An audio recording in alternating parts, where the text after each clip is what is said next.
Hello everyone, class 10 के electricity का lecture number 9 में आप सभी का स्वागत है। इससे पहले इस चैप्टर का 8 और लेक्चर्स आ चुके हैं। यदि आपने उनको नहीं देखा है तो ऊपर आई बटन में लिंक मिल जाएगा, वहां से जाकर उन लेक्चर्स को देख सकते हैं। पिछले लेक्चर में हमने सीरीज़ कॉम्बिनेशन ऑफ रेसिस्टर्स को देखा था और आज के इस लेक्चर में हम पैरेलल कॉम्बिनेशन ऑफ रेसिस्टर्स को देखेंगे। लेकिन उससे पहले यदि आप इस चैनल पर नए हैं और चाहते हैं साइंस की पढ़ाई अच्छे से करें तो इस चैनल को सब्सक्राइब करें, साथ ही साथ बेल आइकन का बटन भी दबाएं ताकि आने वाले वीडियोस की जानकारी सबसे पहले आप तक पहुंचे। Now we will discuss parallel combination of resistors. When two or more resistances are connected between two common points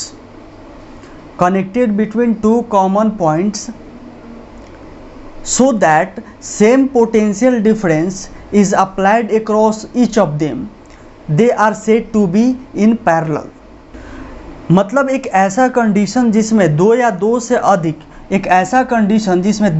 दो से अधिक रेसिस्टेंसेस एक कॉमन पॉइंट, दो कॉमन पॉइंट के बीच में कनेक्टेड हो, यानी इंड टू इंड उसमें कनेक्शन नहीं हो। वो जो दो या दो से अधिक जितने भी रेसिस्टर्स हैं वो सभी दो कॉमन पॉइंट के बीच में ही कनेक्टेड हो, उन दोनों के बीच में कोई इंड टू इंड कनेक्शन नहीं हो और उन सभी रेसिस्टर्स के across equal potential difference apply हो। जैसा कि यहाँ पे फोटो में दिख रहा है, यहाँ पे तीन रेसिस्टर्स है R1, R2 एंड R3। ये तीनों रेसिस्टर्स दो कॉमन पॉइंट A और B के बीच में ही कनेक्टेड हैं। यहाँ पे इन तीनों रेसिस्टर्स के बीच में कोई इंड टू एंड कनेक्शन नहीं है। ये तीनों रेसिस्टर्स का जो बोथ इंड है वो दोनों AB से जुड़ा हुआ है। जैसे R1 का दोनों इंड एक इंड A और दूसरा इंड B से जुड़ा हुआ है, R2 का भी एक इंड A से और दूसरा इंड B से जुड़ा हुआ है। ठीक उसी तरह R3 का भी एक इंड A से जुड़ा हुआ है और दूसरा इंड B से जुड़ा हुआ है। तो यहाँ पे बात जो निकल कर आ रही है कि पैरेलल कॉम्बिनेशन में जितने भी रेसिस्टर्स होंगे वो दो कॉमन पॉइंट के बीच में ही ऐड होंगे, वहीं पे वो कनेक्टेड होंगे। अब यहाँ पे एक बैटरी है जिससे करंट निकल रहा है, तो करंट यहाँ से I निकला और जैसे ही करंट I इस पॉइंट पे पहुँचा, यहाँ से तीन रास्ते इसको दिख रहे हैं, 1 2 3। ठीक है, यहाँ पे पहुँचने के बाद, इस जंक्शन पे पहुँचने के बाद इस करंट के लिए तीन रास्ते दिख रहे हैं। तो चूँकि तीन रास्ता है तो करंट तीनों भाग में बढ़ जाएगा। तो कुछ करंट इस रास्ते में चला गया, उसको हम I1 बोले, यानी R1 की तरफ कुछ करंट चला गया, उसको हम I1 बोले। कुछ करंट R2 की तरफ चला गया, उसको हम R2 बोले। फिर उसके बाद कुछ करंट R3 की तरफ आया, उसको हम I3 बोले। और ये तीनों करंट फिर ऐसे तीनों रेसिस्टर्स के थ्रू होकर के फिर पॉइंट B पे पहुंचा और यहाँ पे फिर I1, I2 और I3 तीनों मिल करके फिर I के बराबर हो गए। I1 plus I2 plus I3 ये तीनों मिल करके I के बराबर हो गया और यह I फिर से इस बैटरी में आ गया। ठीक है, तो जितने भी पॉइंट्स होंगे, जितने भी कनेक्शन पॉइंट होंगे, वहाँ पे करंट का डिवीज़न होता है। तो इस तरह से हम कह सकते हैं कि जो पैरेलल कॉम्बिनेशन होता है उसमें ईच रेसिस्टर में करंट अलग अलग होता है, लेकिन उसमें पोटेंशियल डिफरेंस जो होता है वो सब में सेम होता है। यह ठीक हमारे जो सीरीज़ कॉम्बिनेशन है उसका उल्टा कंडीशन है। सीरीज़ कॉम्बिनेशन में हमने पढ़ा था, वहाँ पे ईच रेसिस्टर चूँकि इंड टू इंड कनेक्टेड थे तो उसमें पोटेंशियल डिफरेंस सब में वैरी करता था लेकिन करंट सेम रहता था। लेकिन ठीक उसके उलट जो पैरेलल कॉम्बिनेशन है, इसमें जो करंट है वो अलग अलग होगा लेकिन पोटेंशियल डिफरेंस जो सभी रेसिस्टर्स में होंगे वो सेम होंगे। अब हम इसी फिगर को लेकर के इसके फॉर्मूला को हम डेराइव करेंगे। आप इसको नोट करें, तब मैं इसको रब करके आगे की तरफ प्रोसीड करता हूँ। उसी फिगर के आधार पर हम आगे की तरफ प्रोसीड करेंगे। यहाँ पे दिख रहा है, जो चीज़ें यहाँ पे हमको फिगर में दिख रही है उसी को हम यहाँ पे लिखेंगे। क्योंकि अगर एग्ज़ाम में आता है तो वहाँ पे लैंग्वेज लिखना भी काफ़ी इम्पोर्टेंट होता है। लिखेंगे लेट AB, जो चीज़ें यहाँ पे दिख रही हैं उसी को हमने यहाँ पे लैंग्वेज में लिखा हुआ है। Let AB is the conductor in which R1, R2 and R3 resistances are connected. ये भी एक कंडक्टर है जिसमें R1, R2 and R3 3 resistances are connected in parallel combination, और ये तीनों पैरेलल कॉम्बिनेशन में having currents I1, I2 and I3 respectively, और तीनों में करंट है वो I1 है, R1 में I1 है, R2 में I2 है, R2 में I2 है, और उसी तरह R3 में I3 करंट है रेस्पेक्टिवली। ठीक है, इतना आप नोट करें। फिर आगे इसके नीचे आप लिखेंगे, मैं जो इसको रब करके लिख रहा हूँ उसको, फिर हम लिखेंगे then the current in the main circuit. इन तीनों में I1, I2 and I3 current है, इन तीनों रेसिस्टेंसेस में। तो हम निकालेंगे ये पूरा जो सर्किट है, इस सर्किट में कितना करंट होगा। तो पूरा करंट I को निकालने के लिए हम तीनों जो रेसिस्टेंसेस में करंट है उसको ऐड करेंगे। तो I is equal to I1 plus I2 plus I3। ये जो हो गया I जो हो गया वो पूरे सर्किट में कितना करंट है वो हो गया, और वो तीनों करंट I1, I2 और I3 के सम के बराबर होगा। इसको हम इक्वेशन 1 मान लेंगे। फिर उसके बाद लिखेंगे and potential difference across each resistance is same। Parallel combination में इस रेसिस्टेंस में करंट तो अलग होता है लेकिन पोटेंशियल डिफरेंस सेम होता है। ठीक है, फिर इसके बाद रब करके मैं लिखूंगा, आप उसको नोट करेंगे। वहीं से हम कंटिन्यू करते हुए लिखेंगे by using Ohm's law. Ohm's law का हम यहाँ पे यूज करेंगे। V is equal to I R, ये हमें पता है। तो यहाँ से अगर हम I निकालना चाहें, I is equal to V by R, ये आ गया। ठीक है, अब V जो है वो इस केस में कांस्टेंट है, R हमारा चेंज हो रहा है। जब R चेंज हो रहा है तो हमारा I भी चेंज होगा। ठीक है, तो उसी के आधार पर यहाँ पे लिखेंगे similarly I1 is equal to V by R1, चूँकि V हमारा कांस्टेंट है। I2 is equal to V by R2, I2 V by R2 हो जाएगा। ठीक है, उसी तरह यहाँ पे मैं लिख रहा हूँ, आप इसके नीचे लिखेंगे I3 is equal to V by R3।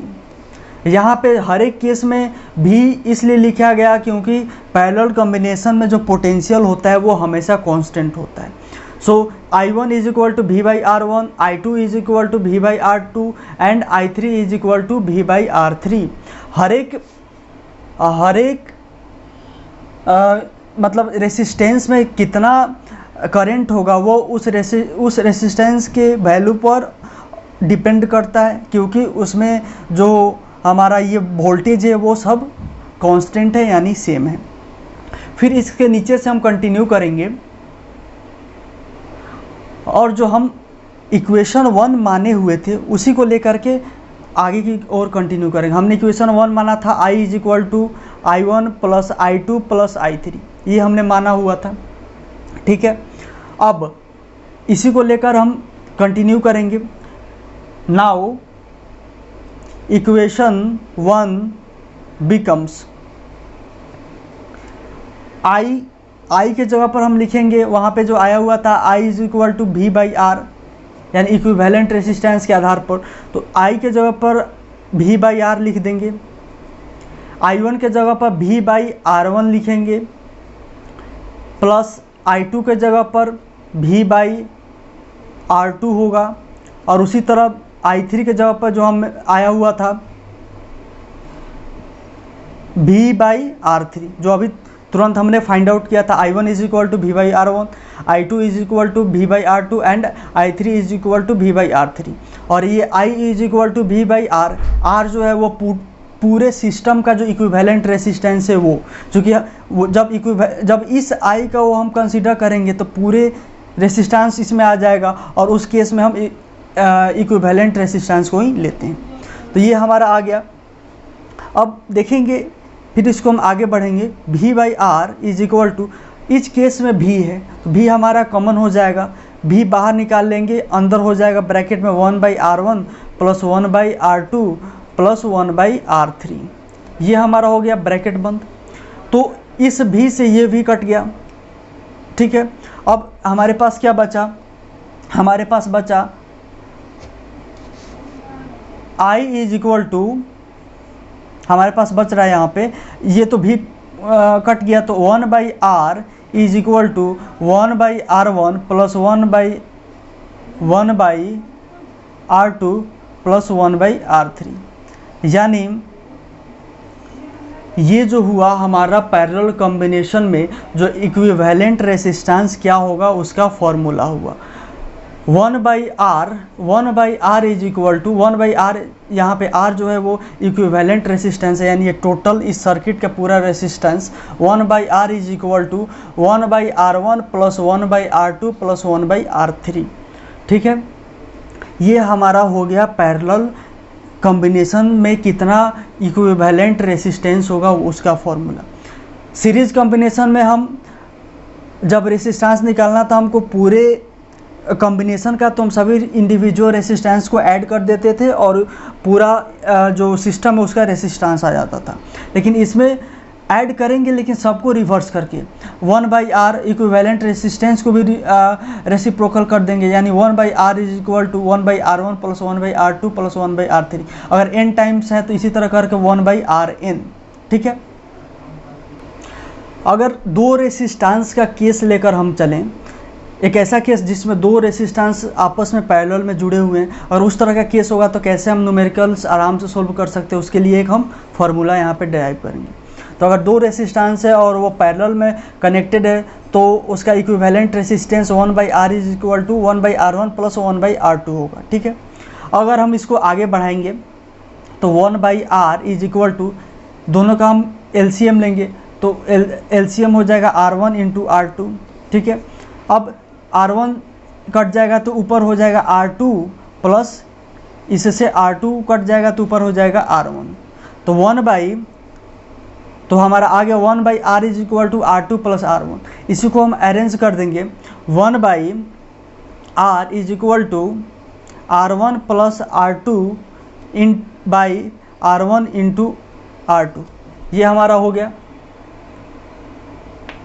Normal fraction का कैसे हम ऐड करते हैं वहीं यहाँ पे सिंपल अप्लाई हुआ है। 1/r इज इक्वल टू, यहाँ पर r1 और r2 का एलसीएम लिए r1 इंटू r2 हुआ, फिर इस r1 से इसमें डिवाइड किया तो r1 कट गया तो r2 से 1 में मल्टीप्लाई हुआ, r2 ऊपर चला गया, फिर दूसरे में r2 से इसमें डिवाइड किए तो r2 से r2 कट गया और बचा r1 से 1 में मल्टीप्लाई हुआ, यहाँ पे r1 आ गया। इसी को हमने यहाँ पे रीअरेंज कर दिया 1/r is equal to r1 plus r2 by r1 into r2, ठीक है। अब हम इसको ऐसे भी लिख सकते हैं, ये हमारा बाई में है तो इसको हम ऐसे लिख सकते हैं r इज इक्वल टू, इसको हम ऊपर नीचे से ऊपर ले गए तो इसको भी हम नीचे से ऊपर ले जाएंगे तो r is equal to r1 into r2 by r1 plus r2, ये हमारा हो गया रेसिस्टेंस का फॉर्मूला। अगर दो रेसिस्टेंस दिया हुआ है और दोनों पैरेलल में जुड़े हुए हैं और उसका इक्विवेलेंट रेसिस्टेंस निकालना है, इक्विवेलेंट रेसिस्टेंस R इक्विवेलेंट निकालना है, तो उस केस में r1 into r2 by r1 plus r2 कर देंगे, हमारा तुरंत इक्विवेलेंट रेसिस्टेंस निकल जाएगा। पैरेलल कॉम्बिनेशन पर बेस्ड हम यहाँ पे एक छोटा सा क्वेश्चन सोल्व करेंगे। यहाँ पे दो रेसिस्टेंस जुड़ा हुआ है, इसका पूछ रहा है find the equivalent resistance of the circuit. अब हम यहाँ पे देखेंगे दोनों रेसिस्टेंस जो है वो दो कॉमन पॉइंट के बीच में जुड़ा हुआ है, यानी इंड टू इंड कनेक्शन नहीं है, यानी ये दोनों पैरेलल में। तो इक्विवेलेंट रेसिस्टेंस निकालेंगे कैसे, यहाँ पे R1 है हमारा 6 ओम, किसी को R1 किसी को R2 मान सकते हैं, तो R1 is equal to 6 ohm, R2 is equal to 12 ohm. Equivalent resistance 1/r is equal to 1/r1 plus 1/r2, ठीक है। ये हम कन्वेंशनल तरीका जो है उसके थ्रू बना रहे हैं। और फिर यहाँ पे हम ऐसे लिख सकते हैं 1/r is equal to 1/r1 के जगह पर लिखेंगे 1/6 प्लस 1/r2 के जगह पर लिखेंगे और 1/12, फिर 1/r इज इक्वल टू, इन दोनों का हम एलसीएम लेंगे, एलसीएम हो जाएगा 12, तो 6 2 = 12, और तो यहाँ पे हो जाएगा 2, फिर ये 12 1 = 1 तो 1, तो फिर यहाँ पे 1 हो जाएगा हमारा, 1 × 1 = 1, तो ये हो गया हमारा 3/12, तो ये कट जाएगा हमारा 4 टाइम्स, तो ये हो गया 1/4, तो हमारा आया 1/r इज इक्वल टू 1/4। ये हमारा आंसर नहीं हुआ। अब हम फिर इसको पलटेंगे, फिर हम लिखेंगे r इज इक्वल टू, जब हम r को ऊपर ले गए तो लेफ्ट साइड में, जब हम r को ऊपर ले गए तो राइट साइड में भी जो नीचे है उसको हम ऊपर ले जाएंगे, तो जब राइट साइड में ले जाएंगे तो r इज इक्वल टू 4, ठीक है, r इज इक्वल टू 4 ओम। तो इस सर्किट का जो इक्विवेलेंट रेसिस्टेंस आया वो 4 ओम आया। इस सर्किट में दो रेसिस्टेंस जुड़े हुए थे, एक 6 ओम का और दूसरा 12 ओम का, लेकिन जो सर्किट, इस पूरे सर्किट का रेसिस्टेंस है इन दोनों इंडिविजुअल रेसिस्टेंस से कम है, यानी 4 ओम है। यहाँ से एक और चीज़ जो क्लियर हो रही है, वो आप देख रहे हैं कि जो इक्विवेलेंट रेसिस्टेंस है उसका वैल्यू इस सर्किट में जो दोनों रेसिस्टेंस जुड़े हुए हैं उन दोनों से कम है, ठीक है। तो यह एक पैरेलल कॉम्बिनेशन का प्रॉपर्टी है जो कि हम आगे आपको बताएंगे कि पैरेलल कॉम्बिनेशन में जो इक्विवेलेंट रेसिस्टेंस होता है उसका वैल्यू जो बाकी जुड़े हुए उसमें रेसिस्टेंसेज होते हैं उससे कम होता है।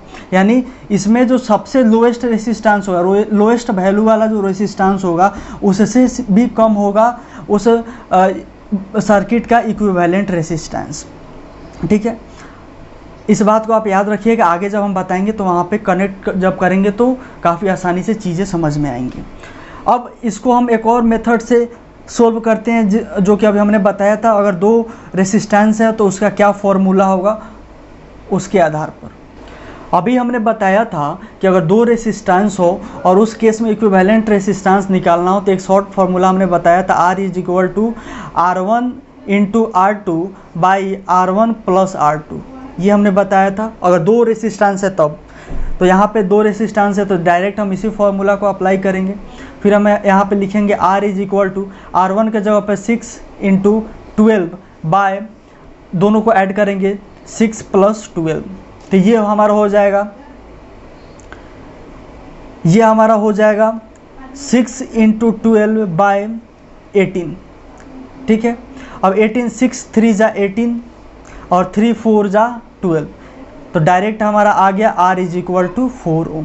पिछले मेथड से भी जो हमने बनाया था 1/R is equal to 1/R1 + 1/R2, उसके थ्रू भी इक्विवेलेंट रेसिस्टेंस 4 ओम ही आया था और इस तरह भी हम 4 ओम ही लाए। तो अगर समय बचाना है तो हम इस फॉर्मूला को डायरेक्ट यूज कर सकते हैं। कब? जब दो रेसिस्टेंस का केवल केस हो, केवल दो रेसिस्टेंस दिया हुआ हो उस केस में। तो इन दोनों पैरेलल कॉम्बिनेशन और सीरीज़ कॉम्बिनेशन दोनों पर हम अगले यानी नेक्स्ट वीडियो में अच्छे क्वेश्चंस करेंगे। इस लेक्चर में केवल हम जो पैरेलल कॉम्बिनेशन है उसके बारे में डिटेल में पूरा पढ़ लेंगे। सो हमने पैरेलल कॉम्बिनेशन में देखा कि equivalent resistance 1/R is equal to 1/R1 + 1/R2 + 1/R3 + 1/Rn, मतलब जितना नंबर ऑफ रेसिस्टेंस हो उतना। तो हम बोल सकते हैं कि hence the net resistance in parallel combination is algebraic sum of reciprocal of each individual resistance.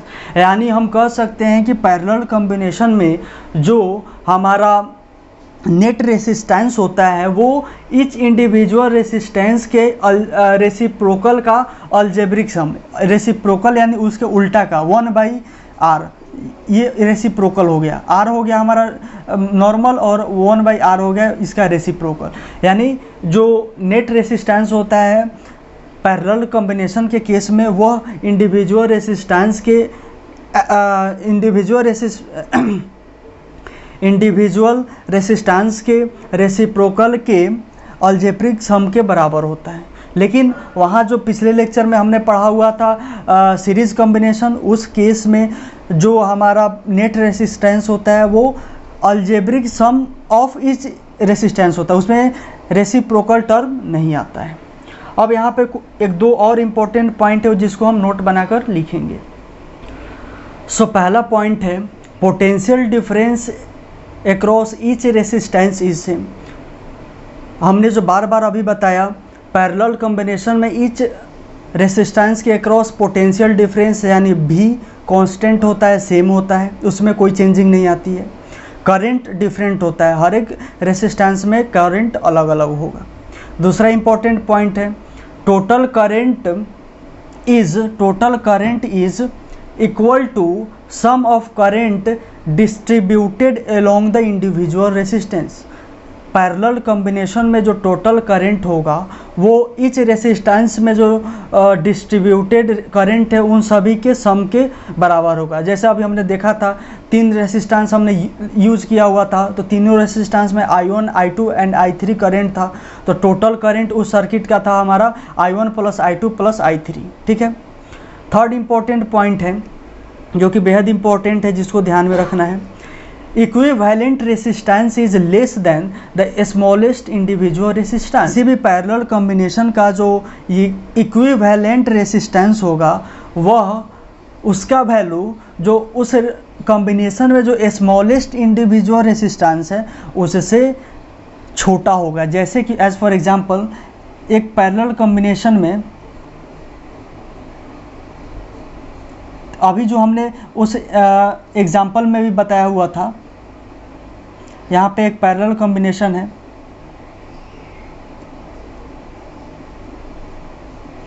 यहाँ पे ठीक है, एक का 5 ओम है, दूसरे का 6 ओम है, इसका 10 ओम है।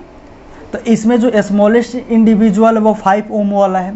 ठीक है, 5 ओम का वैल्यू वाला जो रेसिस्टेंस है इसमें का सबसे स्मॉलेस्ट वैल्यू वाला है। तो इस सर्किट का जो इक्विवेलेंट रेसिस्टेंस होगा वो इस 5 ओम से छोटा होगा, यानी जो स्मॉलेस्ट इंडिविजुअल है उससे छोटा होगा इक्विवेलेंट रेसिस्टेंस का वैल्यू। यदि ऐसा नहीं होता है तो कहीं ना कहीं उस कॉम्बिनेशन में कहीं ना कहीं कोई गलती है। ठीक है, तो ये 3 इम्पोर्टेंट पॉइंट्स हैं पैरेलल कॉम्बिनेशन को लेकर के। सो इस प्रकार इस वीडियो में हमने पैरेलल कॉम्बिनेशन के बारे में डिटेल में समझा, एक न्यूमेरिकल भी किया। इन दोनों सीरीज़ और पैरेलल कॉम्बिनेशन दोनों से रिलेटेड हम न्यूमेरिकल्स अगले वीडियो में करेंगे, जिसमें दोनों से क्वेश्चंस होंगे और अच्छे क्वेश्चंस होंगे, जिसको हम सही तरीके से और इजी मेथड से कैसे सोल्व करेंगे उसको हम सीखेंगे। तो आज के इस वीडियो में बस इतना ही। यदि आपको यह वीडियो अच्छा लगा हो तो वीडियो को लाइक करें। साथ ही साथ यदि आप इस चैनल पर नए हैं और चाहते हैं घर बैठे साइंस की पढ़ाई अच्छे से करें तो इस चैनल को सब्सक्राइब भी करें। So thanks for watching this video. मिलते हैं अगले वीडियो में।